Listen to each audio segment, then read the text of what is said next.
5 Monday. Make sure you have your sheet out.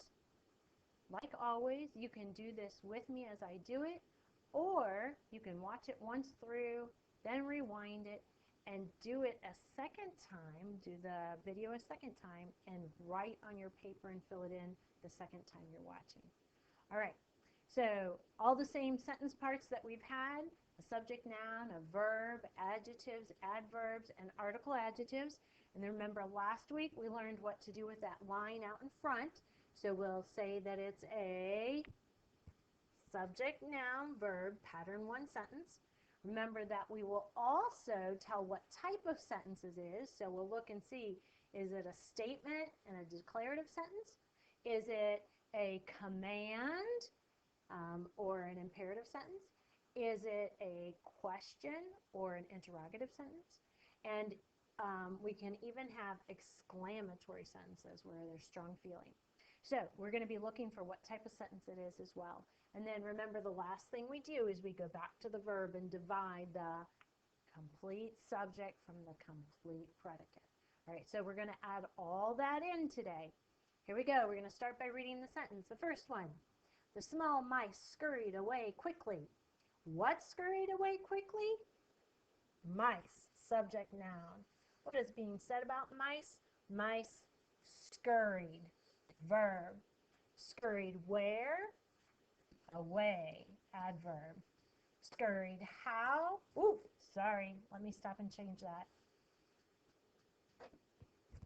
Scurried where? Away. Adverb.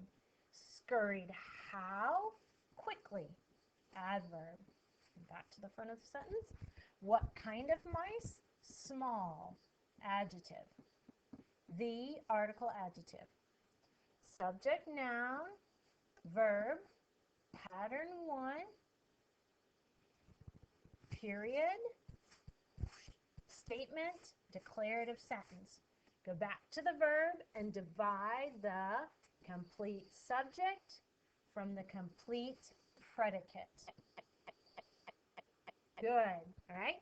Second sentence. The mosquito bite swelled immediately. Look at that sentence. Think about it even before we start doing it. The mosquito bite swelled immediately. What swelled immediately? You know, this is tricky. A lot of people might say mosquito is the subject noun, but it doesn't answer the question. What swelled immediately? Bite, subject noun. What is being said about bite? Bite, swelled, verb. Swelled when? Immediately, adverb. Back to the beginning. What kind of bite? Mosquito, adjective. And the article adjective. Good. And I'm going to stop for a minute because I want to explain something about mosquito. Because most of the time we would think of mosquito as a thing, and we would think of it as a noun. But I want you to think about your name, who you are. You're Evie, and you're always Evie. But sometimes your job is to be a sister. Sometimes it's to be a daughter. Sometimes it's to be a friend or a cousin. So even though you're Evie and you're a person, you also have all these jobs that you can be. Words are the same way. Words have to be looked at in their sentences sometimes to tell what their job is. So in this sentence, the job of mosquito is not to be a noun, but to be an adjective that tells me what kind of bite. So remember that. Always think about your jingles. Think about what questions you ask and answer, and go with that. Okay? And remember, words can have different jobs in different sentences. All right, so let's go back to our sentence. The mosquito bite swelled immediately. What swelled immediately? Bite, subject, noun. What is being said about bite? Bite swelled, verb. Swelled when? Immediately, adverb. What kind of bite? Mosquito, adjective. The, article adjective. Subject, noun, verb, pattern 1. exclamation point. Ooh, so this is exclamation, exclamation point. We're going to put E for exclamatory. Go back to the verb, divide in front of it the complete subject from the complete predicate. Good job. Last sentence. A tremendously gifted scientist spoke briefly today. Remember, sometimes if it has big words in it, you might want to read it a couple of times to make sure you got them. A tremendously gifted scientist spoke briefly today. Who spoke briefly today? Scientist, subject, noun. What is being said about scientists? Scientist spoke, verb. Spoke how? Briefly, adverb. Spoke when? Today, adverb. Go back to the beginning. What kind of scientist?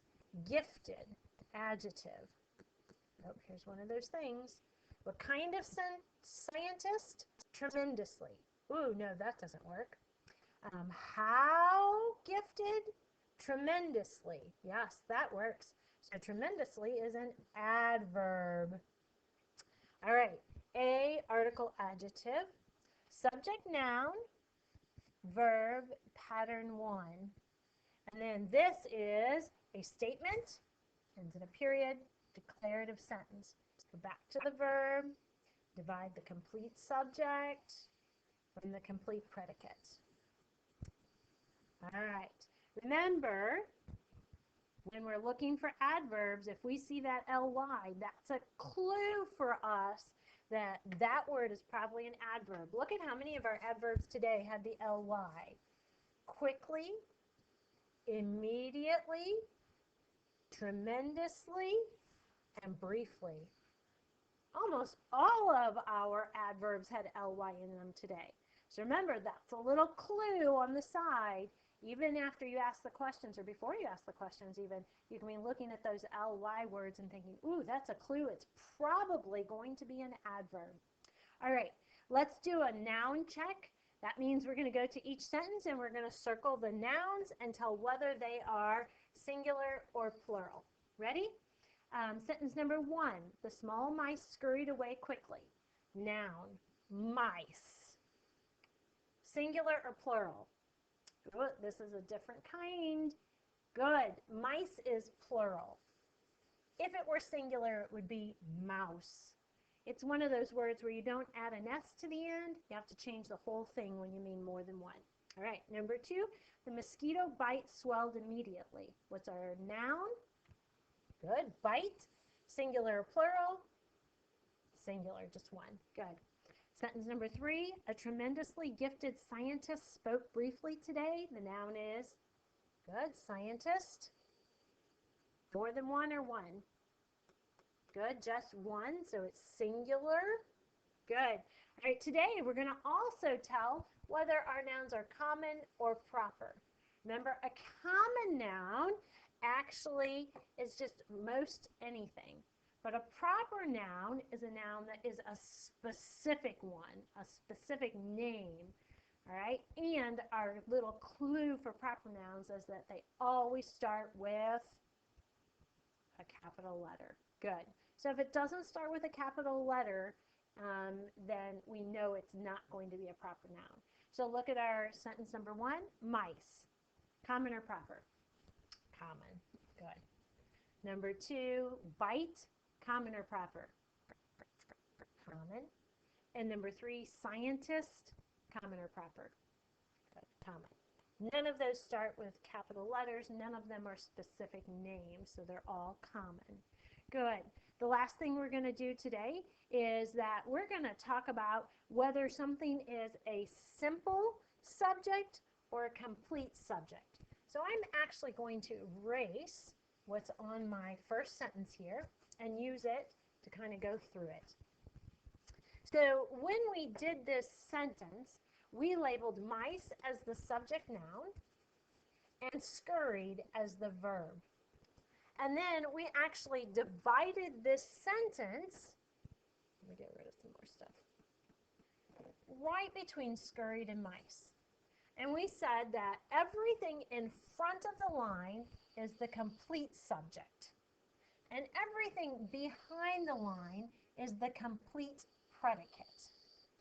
And remember, we said complete means the main part, the noun, the subject noun, and then all the words that describe it. And complete predicate means the verb and all the words that describe it. So when we do the complete subject, whoosh, and we do the complete predicate, we're doing lots of words.